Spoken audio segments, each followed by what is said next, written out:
Bonjour à toutes et à tous. Merci d'être là aussi, nombreux et nombreuses. Je suis ravie de vous retrouver. Je m'appelle Michaela, je travaille à la compagnie des tiers-lieux. Et d'abord, avant de commencer, une petite pensée pour mon collègue Sébastien Plion qui devait animer cette conférence et qui l'a préparée et qui est malade malheureusement, donc n'a pas pu être là avec nous. Donc voilà, je prends un petit peu au pied levé, mais on a une petite pensée pour lui et pour son bon rétablissement. Donc là, on va passer une petite heure, 40 minutes ensemble pour parler d'un sujet qui est un peu un sujet, le sujet transverse de ces deux journées qui nous réunissent ici. C'est l'apprentissage et notamment comment apprendre autrement. Et donc, on a une invitée très, très spéciale qui agit, qui va se présenter, qui va vous expliquer un peu son parcours dans son tiers-lieu, mais aussi dans sa vie personnelle. Et donc, pourquoi on a décidé de choisir ce sujet pour apprendre autrement, qui est un sujet un peu aussi qu'on retrouve dans les tiers-lieux, parce que souvent on dit que les tiers-lieux, c'est des lieux d'apprentissage, mais c'est des lieux d'apprentissage un peu entre pairs. Il n'y a pas de sachante, apprenante. En tout cas, l'idée, c'est qu'il n'y ait pas une catégorisation entre l'expertise de quelqu'un qui t'a donné cette expertise, mais en tout cas que chacune arrive dans un tiers-lieu avec ses compétences, avec ses connaissances, avec ce qu'il a vécu, et que tout ça se documente, se transmette, se partage et fait de ces lieux un peu des lieux de porosité, de savoir, de transmission. Donc, on est parti de ça parce que aussi les tiers-lieux sont des lieux ouverts, que ce soit dans la gouvernance, que ce soit dans l'accueil physique. Et du coup, l'apprentissage permet aussi cette ouverture pour que tout le monde puisse venir se sentir bien. Et forcément, cette ouverture à toutes et à tous permet aussi une mixité dans les publics, une mixité dans les personnes qui fréquentent le lieu et notamment voilà la Fabnum de Gonesse a une belle mixité et tu vas nous en parler. Et donc quand je vous dis ça, vous avez l'impression que les tiers-lieux c'est magique, c'est génial, que ça fonctionne tout seul. En tout cas, j'espère. Mais il y a des personnes comme Agi qui portent ces lieux et qui portent en tout cas ces valeurs de transmission, de partage, de savoir. Et donc, Agi va nous parler un peu de son travail, va nous parler aussi de son expérience. Donc, bienvenue Agi. Merci Merci, d'avoir accepté cette invitation. merci de m'accueillir. Avec grand plaisir. Et est-ce que tu peux un peu nous partager ton parcours, ton expérience, comment tu es arrivé à la Fabium de Gonesse et comment tu es arrivé dans le milieu des tiers-lieux? Ça marche. Alors déjà, bonjour à tous et à toutes. Je sais pas si j'ai besoin de micro, je pense pas. Ça va aller? Bon, allez, j'aurai les mains libres. Ouais, C'est cool. Du coup, moi, je suis Asie, j'ai 35 ans, du coup, je viens de la région parisienne. Et je travaille à la fabrique numérique de Gonesse, qui est le premier Fab Lab à vocation sociale de France, qui est né en 2015. On a une petite sœur aujourd'hui à Marc-en-Barœul. Le bébé Famnum qui marche bien, donc je suis assez fière. Pour vous parler un peu de mon parcours, Seb m'a demandé de faire vraiment, pas une crise chronologique, mais un peu de mon engagement. Et c'est vrai que je suis arrivée à la fabrique un peu en marchant. En fait, j'ai rencontré Emmanuel Le Tourneux pour ceux et celles qui le connaissent, qui est aujourd'hui directeur de la fabrique et qui est aussi un des associés de Pop, pendant mes activités associatives. Je suis à côté de tout ça photographe et j'avais pour envie et pour mission de faire des portraits de personnes à la rue, de personnes sans abri. Donc en premier lieu, je l'ai fait sans structure ni association. Et très vite, l'idée de s'organiser et de créer une structure est arrivée. Mais un peu comme je le fais aujourd'hui, j'avais pas envie d'une structure descendante. J'avais pas envie d'une association où il y a un président, un secrétaire et voilà, hyper chiant. Du coup, en France, on a un truc assez cool, c'est les assos collégiales. Donc en fait, quand j'ai commencé à travailler avec Emmanuel, c'était la même année de la création de mon asso, et il m'a vachement aidé là-dessus. Et l'idée, c'était qu'on était plusieurs cofondateurs et que tout ceci soit le plus horizontal possible. Et mon engagement, il arrive, enfin, il naît ici. Je pense pas qu'il naisse là vraiment. Il était là avant, je pense. Mais en tout cas, l'idée de vouloir rencontrer les gens et de leur donner la parole, elle est arrivée là. Donc je suis toujours dans cet assaut. Je fais toujours ce que j'aime faire, donc de la photo, rencontrer des gens. L'idée, c'était de vraiment de sensibiliser autour des personnes qu'on rencontre à la rue, leur donner un prénom, leur donner une histoire, comprendre aussi les mécanismes derrière.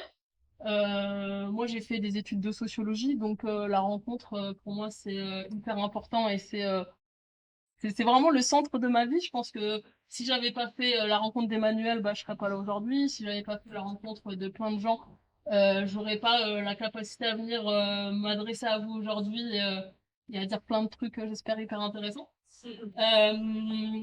Et ça, je le fais toujours et je suis assez contente d'avoir rencontré Emmanuel là-dessus parce qu'il a tout de suite compris, avant même que moi je comprenne qui j'étais et l'engagement que je m'y étais derrière. Je regrette qu'il soit pas là aujourd'hui parce que vraiment, je le remercie beaucoup pour ça. C'est Euh, enregistré. il pourra Emmanuel, si tu me vois.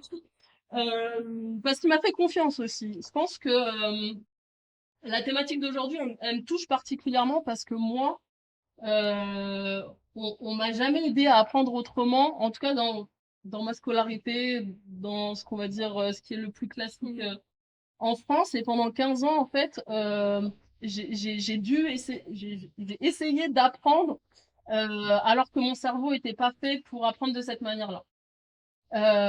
Et c'est pour ça que je remercie Emmanuel parce que je pense que je suis pas quelqu'un de typique.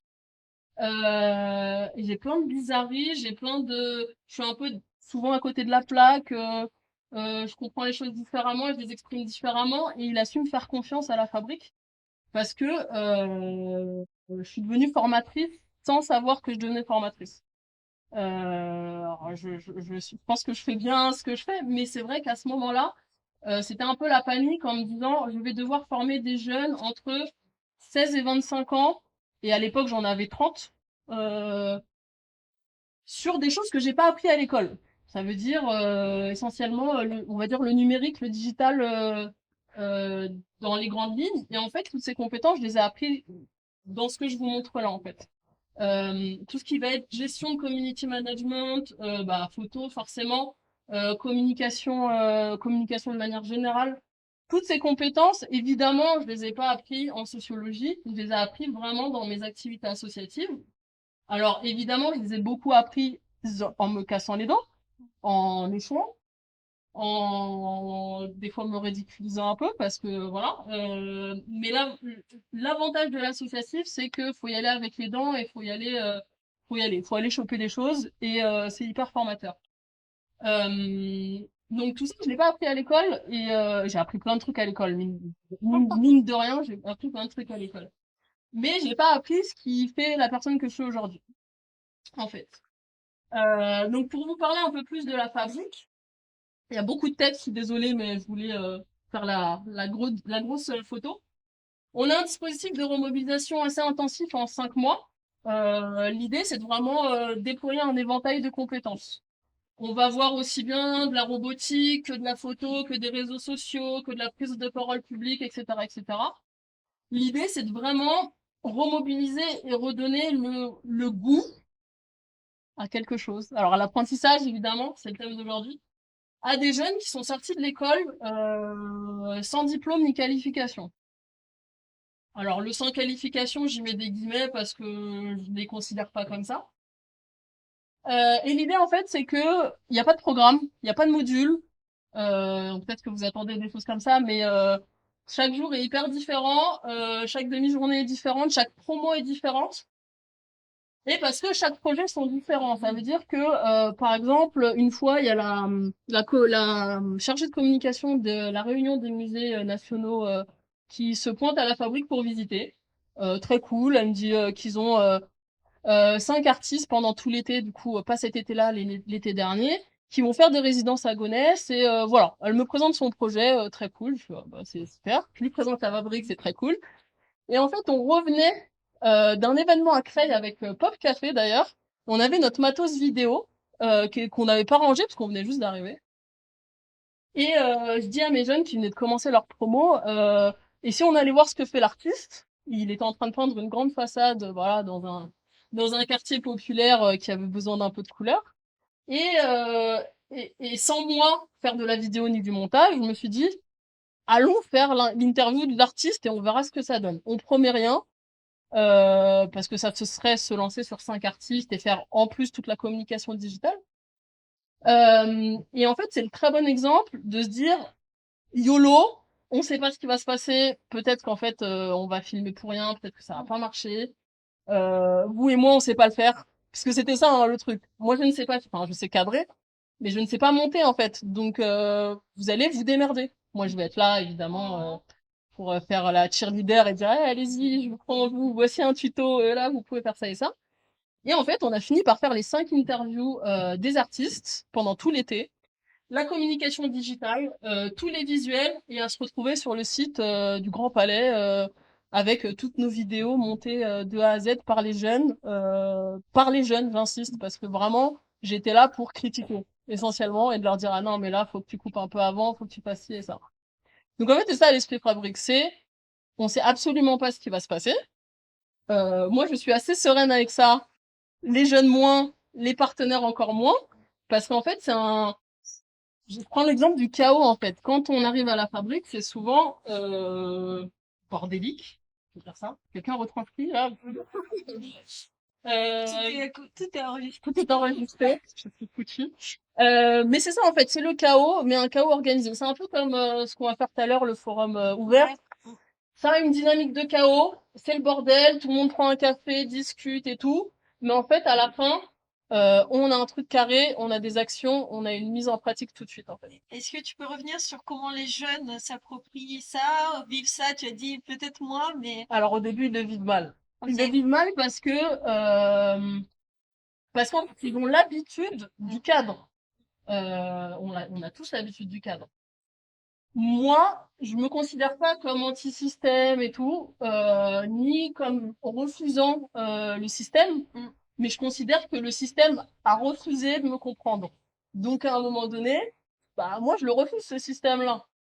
Et eux, ils ont pas en fait cette capacité-là à se dire, ok, il y a ce système qui existe, l'éducation nationale ou quelque chose d'autre de très cadré, mais en fait, si on fait un pas de côté, il se passe d'autres choses. Mais en fait, faut avoir les couilles de faire ce pas de côté. Il faut avoir le courage de faire ce pas de côté. Moi, quand je l'ai fait, c'était par pure insouciance. Je ne savais pas où j'allais, il fallait que j'aille quelque part. Donc après mon bac pro de compta, où j'ai eu un 10, 2 à l'arrache, je suis allée à la fac. Mais je suis allée à la fac parce que je ne savais pas quoi faire. Il s'avère que j'ai trouvé ce que j'aimais faire. Mais ça s'appelle le hasard, en fait.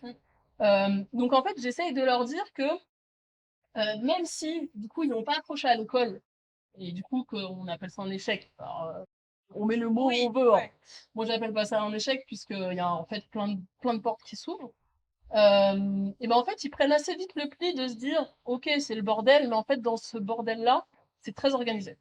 Est-ce que c'est parce que tu incarnes aussi ce bordel, j'utilise ton mot, Je parce que tu pense, incarnes ce pas de côté et du coup ils voient qu'il y a une autre voie qui est possible. je pense que comme je disais tout à l'heure, je sais que quand j'arrive dans des réunions avec des prescripteurs de missions locales, de direction de Pôle emploi ou autres, ou quand ils viennent à la fabrique, moi j'ai un fab manager, JF, que j'adore, qui a 55 piges, qui est un homme, et quand on arrive à la fabrique, on s'adresse à qui?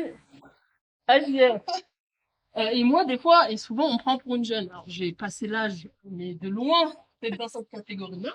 I feel Euh, mais on arrive et on s'adresse au bonhomme du coin, quoi. Et effectivement, je pense que je l'incarne ce pas de côté et ce côté un peu, il peut se passer d'autres choses ailleurs. Euh, Parce qu'effectivement, je m'adresse à des jeunes de quartier qui culturellement sont proches de moi. J'essaye, et vous verrez un peu, j'ai mis des statistiques d'aussi d'engager des femmes. Et je pense qu'effectivement, d'être là dans une fabrique et d'incarner ça, je pense que ça aide effectivement. Donc voilà. Est-ce que du coup tu peux revenir ouais peut-être un peu ouais plus sur la famille, le dispositif. Ouais. Alors, ça fait du coup maintenant 7 ans qu'on existe. Hein, on est des petites promos parce que on travaille sur la qualité et donc sur la quantité. Du coup, dans cette année, on a vu plus de 170 jeunes. Dans ces 170 jeunes, je compte pas ceux qui sont arrivés là pendant un mois, je compte vraiment ceux qui ont suivi de A à Z la formation. Et ce qu'on arrive à faire, c'est 80% de sorties positives, ce qui est assez exceptionnel dans ce type de dispositif. On est sur de la préqualification. Et sur ces 80%, j'ai voulu rentrer un peu plus. Je vous ai épargné les statistiques plus précises, mais 70%, 70% des jeunes retournent sur de la formation qualifiante numérique. Je l'ai pas précisé, mais c'est vraiment sur des formations Simplon, Pop School, ce genre de choses. Donc des formations vraiment où on va aller attraper une certification. Il y en a 10 qui retournent vers leur formation initiale parce que on a beaucoup de jeunes qui ont fait de la carrosserie, de l'esthétique et en fait qui ont perdu un peu sens dans ce qu'ils faisaient, motivation. Ils avaient besoin d'autre chose. Donc ils retournent là-bas et c'est très cool. Hein. Ils peuvent du coup utiliser les compétences qu'ils ont acquises à la fabrique pour leur futur métier. On en a 10 qui retournent vers l'emploi. Dans ces 10, il y a quand même pas mal d'intérim. On n'est pas sur des CDD, CDI, mais on a quand même une bonne partie. Et ensuite, il y en a 10. J'ai mis relais prescripteurs parce qu'en fait, c'est vraiment les 10 qu'on n'arrive pas à attraper. Et il faut bien qu'il y en ait qu'on n'arrive pas à attraper. Pour des problématiques sociales, pour des problématiques psy, notamment. Et là, on fait relais MDPH et voilà, on fait la suite. Pour parler un peu des femmes, parce que c'est un sujet qui me tient à cœur et que je suis une femme. Je me présente comme étant une femme, en fait. Alors, en tout cas, sur l'ensemble des promotions, on en a eu 13 aujourd'hui. On va entamer la 14e, bientôt, j'espère. C'est un peu compliqué. On a eu 22% de femmes. Et j'ai quand même insisté pour mettre les 40% sur les 4 dernières promos. Parce qu'en fait, c'est les 4 dernières promos où j'ai vraiment pris la tête de la fabrique, un petit peu avant. Mais le temps, en fait, que j'arrive à me mettre le nez dans la communication et mettre des femmes sur les visuels, en avoir un peu plus et du coup montrer qu'en fait, bah voilà, c'est cool. Et je pense qu'on le voit maintenant de plus en plus. Mais effectivement, moi, en 2015, j'avais une fille par promo sur 12 gars. Et vraiment, c'est assez intéressant, les femmes dans la dynamique, en tout cas dans ce type de quartier. On est sur tout de suite sur quelque chose de plus moteur. Et du coup, au-delà d'avoir des femmes, bah, ça a un intérêt pédagogique assez intéressant, je trouve. Voilà. Ok, très bien. Et vous avez un dispositif qui s'appelle Ensemble à 100%, Oui, qui du coup un peu relancé aussi votre dispositif de la FABNU. c'est ça. Est-ce que tu peux nous en parler? En fait, ensemble à 100%, c'est la fabrique en fois beaucoup, parce qu'en fait, on est Pas 100. fois 100, même plus. Hein, là, on a la deuxième vague. En fait, ensemble à 100%, il y a 2 étapes. On a une première étape de 10 jours, enfin 2 semaines, où les jeunes vont pouvoir découvrir 5 métiers de manière avec des étapes. Donc sur le premier jour, ils vont avoir 1 heure sur les 5 métiers, vraiment quelque chose d'assez superficiel. Ils passent à la deuxième étape où ils vont avoir une journée à chaque métier et ensuite ils vont choisir un des 5 métiers. Donc on a community management, médiation numérique, web développement, web design et cybersécurité. Donc l'idée, c'est un peu comme la fabrique, c'est de t'ouvres l'éventail et tu vois un peu, tu goûtes, voilà. C'est un peu comme ça que je me décris à la fabrique, la chef cuistot. Et on essaye de faire goûter à tout, comme les enfants. Si t'aimes pas, bah voilà, mais t'auras quand même goûté. L'idée, c'est ça. Et ensuite, donc là, c'est vraiment tâter le terrain et de faire un projet concret à la fin de ces 2 semaines dans le métier qu'on aura, en tout cas, désigné au préalable. Et ensuite, on a un simulateur d'entreprise de 2 mois que je gère et qui va commencer lundi dans un nouveau lieu, du coup avec Pop Café d'ailleurs, à Trappes. Ok. Où du coup, bah là, c'est ceux qui voudront explorer un peu plus. Alors pas un métier parce que du coup, on va être sur le même format que la fabrique parce qu'on va gérer des projets concrets. Et notamment, on a une appétence un peu plus particulière pour le web design parce qu'on va développer un site internet de A à Z pendant ces 2 mois. En plus de micro-projets, de graphisme, de communication, de photos, voilà. Donc l'idée, c'est de vraiment mettre les mains dedans et d'avoir des lignes sur son CV parce que c'est ça aussi le but, c'est ça aussi le projet. Ok, chouette. Ça a l'air passionnant. Tu nous en diras ça, C'est passionnant et compliqué à la fois. j'imagine. Parce qu'on reste sur un public, je n'aime pas ce mot fragile, mais c'est comme le public que je décrivais au préalable, le public sans-abri. C'est souvent des publics qu'on désigne comme des sans. Donc sans-abri, sans Ouais. compétences, sans qualification, sans. Mais le souci, c'est que on s'y intéresse pas suffisamment pour comprendre qu'ils ont beaucoup de avec, en fait, finalement. Alors oui, un gamin de 16 ans, il a pas une quantité de avec démesurée, mais il en a quand même. Il sait faire des choses, il sait s'organiser, il sait gérer un Discord. Aujourd'hui, moi, j'ai des collègues, on les met devant un Discord, ils bégayent. Et j'ai un jeune, bah, il va te faire toute la structure Discord, va te mettre des bots, va te dire, ok, j'ai mis un bot pour faire la météo tous les jours. Je fais, ok, super. Et c'est des compétences, mine de rien, c'est pas rien. Donc, effectivement, nous, à la fabrique, on a le temps. On a le temps, on peut le prendre ce temps-là. Ils sont maximum 15. On est deux adultes. On peut vraiment prendre le temps. C'est pour ça que je ne, je suis pas trop énervée contre l'éducation nationale. J'ai plein de raisons de l'être. Nous, on est 30 dans une salle. On a un prof qui est dépassé avec peu de moyens, etc., etc. Donc, forcément, ce prof-là ou ces profs-là qui ont raté plein de choses me concernant et des choses dont j'ai pris conscience à 33 ans, si tu veux, et qui ont vraiment, au moins, ouvert mon champ. Et ben, je peux pas leur en vouloir, en fait. Même si je suis très énervée contre l'éducation nationale, j'en veux pas aux profs. Oui, c'est contre le système, ouais. C'est ça, oui, c'est ça. Je suis pas contre, mais en fait, il propose pas d'alternative. Et c'est ce qu'on veut faire avec la fabrique et avec ensemble. C'est vraiment se dire, ok, t'as 16 ans, tu sors de l'école. Moi, j'ai des jeunes, ils sont sortis de l'école en cinquième, quoi. Mm. Cinquième, t'as quel âge? 12 ans? C'est inconcevable. Et de tes 12 ans à tes 20 ans, tu n'as rien fait. Enfin, je sais qu'il n'a pas rien fait, mais pas dire dans cette salle. Et il a quand même développé des compétences pendant cet apprentissage. Je tiens à le préciser. Ce qu'on peut pas mettre sur un CV, mais voilà, c'est en fait le service client, ce genre de choses, la compta. Enfin, je rigole, mais en fait, c'est des vraies choses qui mettent en pratique, en fait. Je parle pas assez fort. Ok, ça marche. Ok, ok. On recommence tout. Allez, au début. C'est reparti. Oui.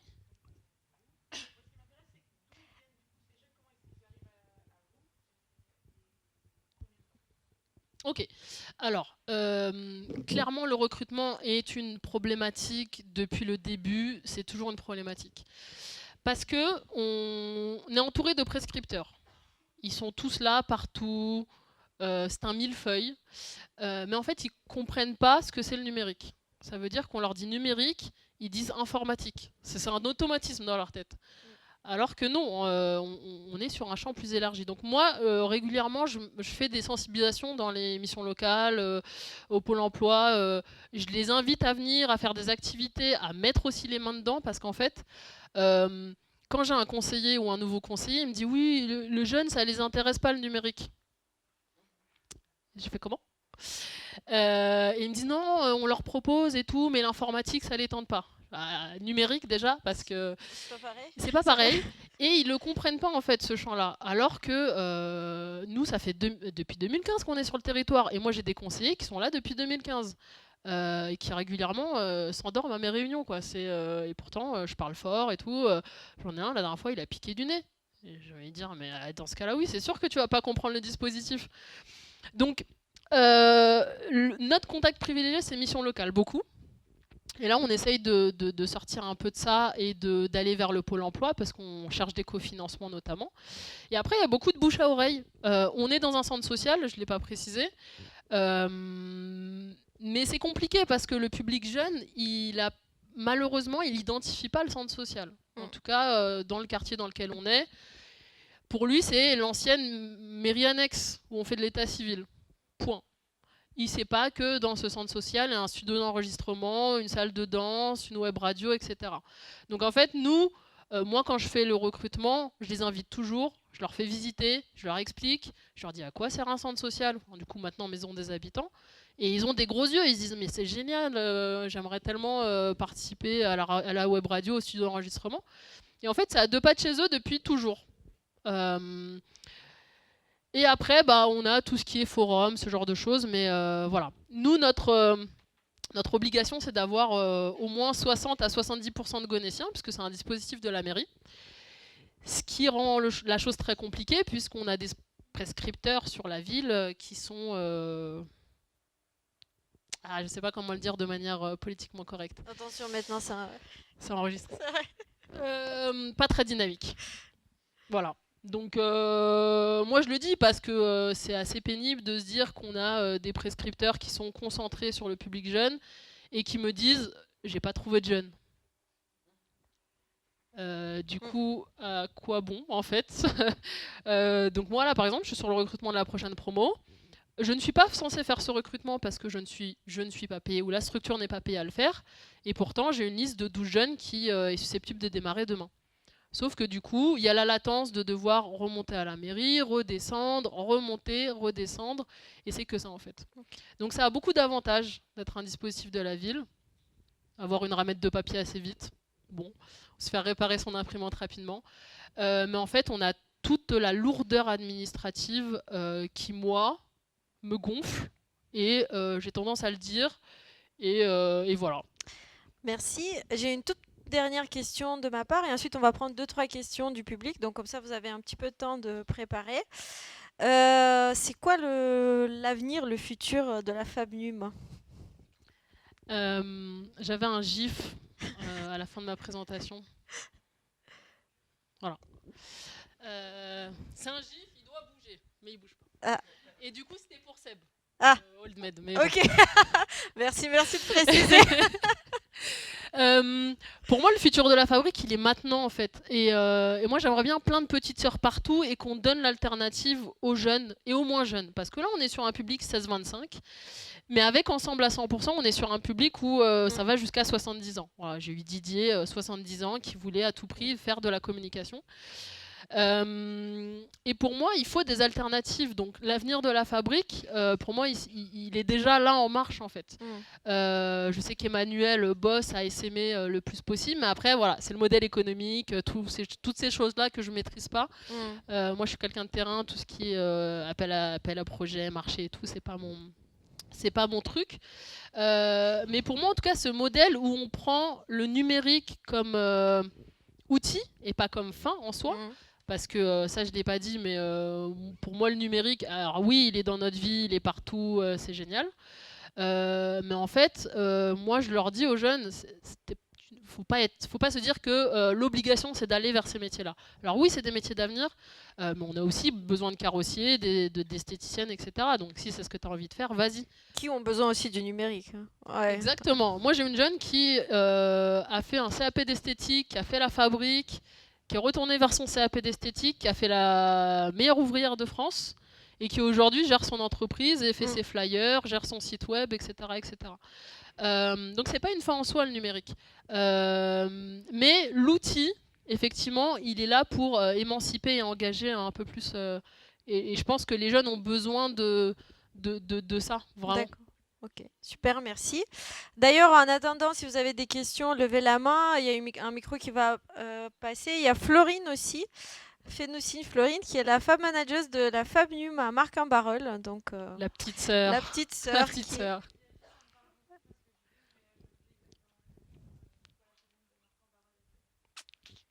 Merci. Et la petite question, il est où? J'ai intercepté le micro avant, pardon. Merci pour cette présentation. Moi, ma question, c'est que du coup, tu dis que c'est des projets qui sont un peu proposés par la ville ou les différentes associations. Ma question, c'est de se dire, est-ce que c'est que des projets où du coup les 15 doivent participer? Et est-ce qu'il y a aussi peut-être des projets plus individuels ou des petits projets en sous-groupe? Du coup, comment ça s'organise aussi?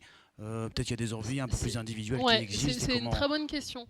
On essaye d'avoir, vu qu'il n'y a pas de programme, pas de module, pas d'emploi du temps, donc effectivement c'est assez le Bronx. Moi il y a des jours où j'arrive où je me dis ok, on va suivre le flow, ça va bien se passer. Des fois ça se passe bien, des fois ça se passe pas bien.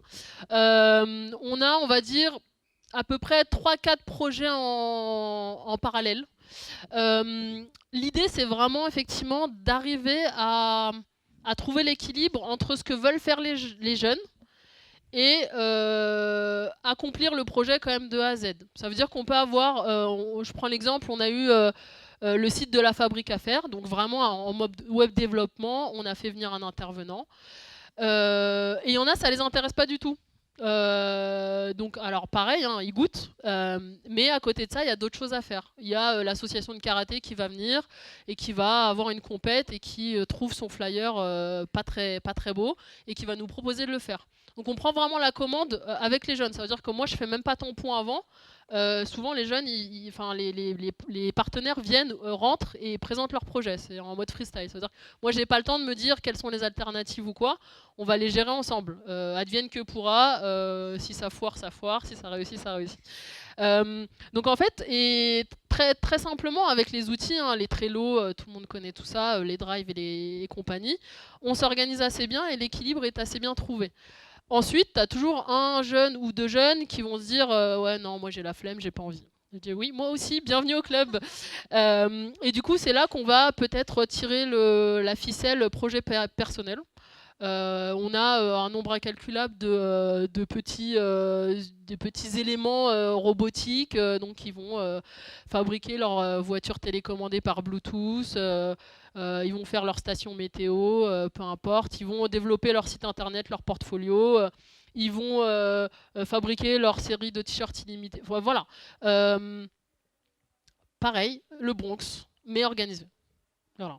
Et on arrive assez bien à mener les projets jusqu'au bout, hein, je vous rassure. Hein, c'est pas juste le bordel.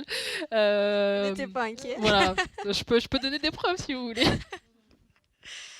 Ok. Vas-y, Irène. Du coup, j'ai récupéré un micro. C'était la deuxième partie de ma question. Les jeunes, ils sont chez vous pendant combien de temps? Est-ce que c'est tous pour la même durée ou est-ce qu'il y a des parcours personnalisés? Ouais, on a 2 promos par an de 5 mois et demi sur un temps plein, avec depuis le Covid une journée en téléformation. D'ailleurs, on a mené 2 mois de formation pendant le deuxième confinement en téléformation. Je crois que mon anxiété actuelle vient de là parce que vraiment j'ai paniqué en me disant ils ont commencé il y a 15 jours et là ils vont tous être chez eux et je vais devoir les faire travailler. Pas de panique. Et du coup on a monté un podcast, c'est génial. Donc ils sont... Alors, s'ils trouvent mieux en cours de route, quand je dis mieux, donc une formation qualifiante, ils sortent du dispositif. Pour nous c'est une sortie positive et c'est très cool. Généralement, sur 15 jeunes que je vais inscrire, on va dire qu'il y en a 3 qui partent pas forcément vers une forme dont j'ai plus de nouvelles sur le premier mois. Donc on tourne à peu près à 12 sur une promo. Et il y en a 1 ou 2 qui partent en cours de formation, mais c'est quand même assez rare. Ils essayent de finir le dispositif, mais voilà, après c'est vraiment un concours de circonstances. Et ils vont jusqu'au bout. On mène un jury à la fin de la formation où du coup ils vont présenter leur projet, présenter ce qu'ils ont pu faire pendant la formation et surtout ce qui m'intéresse plus c'est à quel point ils ont pu évoluer personnellement parce que on a beaucoup, voilà, ils développent plein de compétences techniques pendant la fabrique, mais moi ce qui m'intéresse beaucoup plus c'est les compétences transverses. C'est vraiment ce qui vont leur permettre de continuer à apprendre et de leur donner le goût à autre chose après. Merci, on a un peu dépassé le temps. Si vous voulez, on peut prendre une toute courte question. Et comme ça vous laisse le temps de prendre un café et de rejoindre le regard croisé de votre choix. Ah.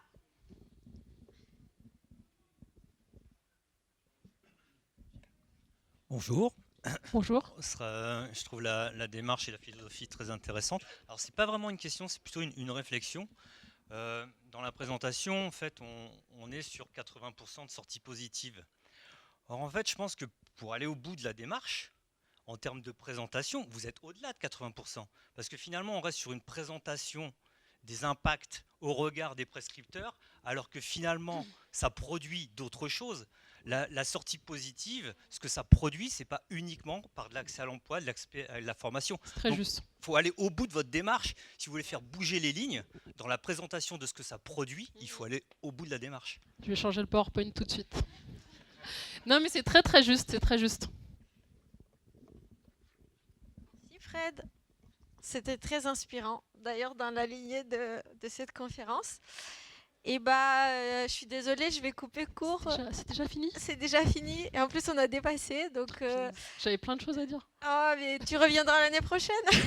Oui, avec plaisir. On va prévoir 1h30. Merci Agi en tout cas pour la beaucoup. discussion. Merci à vous. Et on se retrouve toute la journée par la suite.